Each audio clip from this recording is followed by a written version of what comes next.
సేమియా ఉప్మా పొడి పొల్లాడుతూ రావాలంటే ఈ టిప్స్తో చేయండి. చాలా టేస్టీగా వస్తుంది. అంతేకాకుండా పొడి పొడిగా వస్తుంది. చల్లగా అయిన తర్వాత కూడా ముద్దలాగా లేకుండా చక్కగా పొడి పొడిగా ఉంటుంది. సేమియా ఉప్మా అంటే ఇష్టం లేని వాళ్ళు కూడా చాలా ఇష్టంగా తింటారు. ఒకసారి తప్పకుండా ట్రై చేసి చూడండి. ఎలా వచ్చిందో కూడా కామెంట్లో చెప్పండి. ఇప్పుడు ప్రిపరేషన్ చూద్దాం. ముందుగా స్టవ్ పైన బాండీ పెట్టుకొని వేడయ్యాక ఒక పావు వరకు నూనె వేసుకోండి. వేడయ్యాక అందులో తాలింపు దినుసులు వేద్దాం. ముందుగా జీలకర్ర, అలాగే పల్లీలు, మినపప్పు, శనగపప్పు, ఆవాలు, తర్వాత పచ్చిమిర్చి, కొంచెం అల్లం తురుము వేసుకోండి. కొద్దిగా బఠానీ, క్యారెట్ కూడా వేసుకోండి. కొంచెం ఉల్లి తరుగు కూడా వేసుకోండి.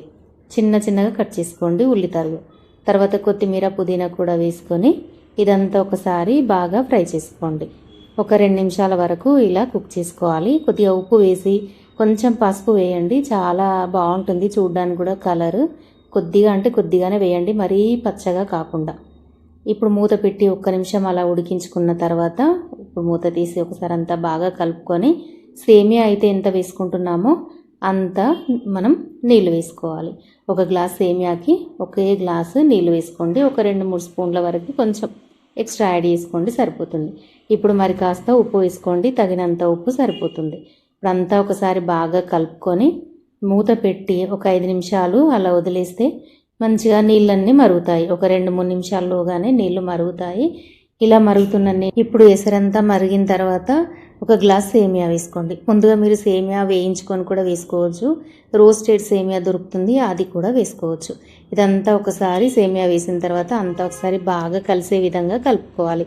ఒక 5 నిమిషాలు మీడియం ఫ్లేమ్లో ఉడికించుకోవాలి. చూసారు కదా, ఇప్పుడు మూత పెట్టకుండా ఒక 2-3 నిమిషాలు ఉడికించుకొని ఒక 2-3 నిమిషాలు మూత పెట్టి లో ఫ్లేమ్లో ఉడికించుకోండి. చూసారా ఎంత చక్కగా కుక్ అయిపోయిందో మన సేమియా ఉప్మా. వీడియోలో చూస్తుంటేనే అర్థమవుతుంది కదా, పొడి పొడిగా మంచిగా పొడి పొడిగా ఎలా వచ్చిందో చూసారా. చూస్తేనే నోరు ఊరుతుంది కదా, తినాలనిపిస్తుంది. అంత బాగా వచ్చిందండి, పర్ఫెక్ట్గా.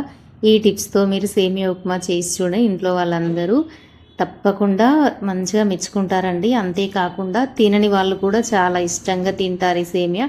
టేస్ట్కి టేస్ట్, చూడ్డానికి కలర్, అలాగే పొడి పొడిగా వచ్చింది కాబట్టి ఇంకా వంక పెట్టే పని ఉండదు.